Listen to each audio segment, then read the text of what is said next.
Ce sera le principal problème de beaucoup de clubs de Ligue 1 cet été, baisser leur masse salariale. Évidemment, le Stade de Reims, il a constamment fait évoluer de 2018 à 2023 dans des proportions bien trop grandes, n'est pas épargné. Dans cette vidéo, on va voir s'il est possible de la diminuer sans trop s'affaiblir, ou pas.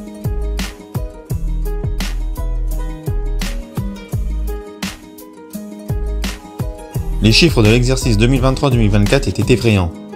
Quasiment 57 millions de masse salariale, soit autant que les revenus générés par le club hors vente de joueurs. Depuis, cela a baissé.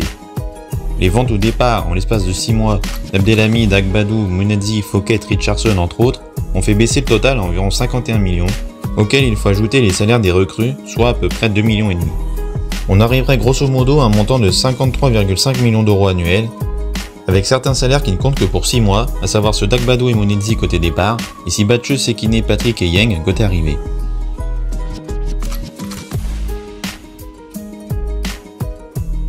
Premièrement, Aurelio Buta avec sa clause à 4,5 millions et son rendement moyen ne restera sûrement pas pour une économie estimée à 480 000 euros annuels. Ludovic Butel, qui apparaît désormais en basket et avec une accréditation autour du cou, ne devrait pas rester en tant que troisième gardien. 300 000 euros d'économiser, un salaire plus important que celui de son coach. Ensuite, on va trancher dans le vif. Junya Ito, à un an de la fin de son contrat à 100 000 euros mensuels, du haut de ses 32 ans, je le vendrai même si ça m'embête franchement. Un chèque de 10 millions d'euros devrait suffire.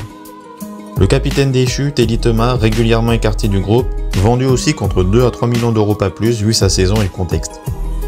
Je ferai également partir le trop inconstant et fragile Okumu, qui émarge à 70 000 euros mensuels.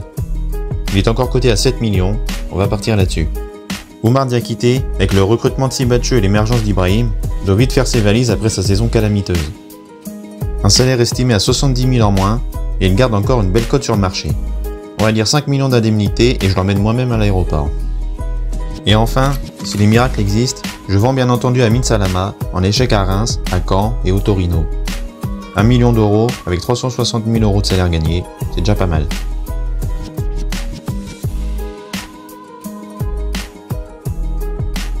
Après tout cela, la masse salariale du club serait en 2025-2026 d'environ 48 millions, une baisse conséquente mais hypothétiquement insuffisante.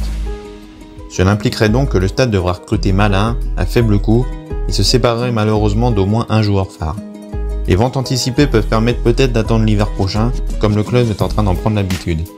Côté mutation de joueurs, cela représenterait autour des 25 millions, ce qui est loin d'être négligeable.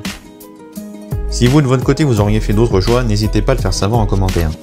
Je précise qu'il ne s'agit que de mon avis et que je me base sur les chiffres de l'équipe Capology et Transfermarkt, donc il est possible que certains de ces chiffres ne correspondent pas à la réalité.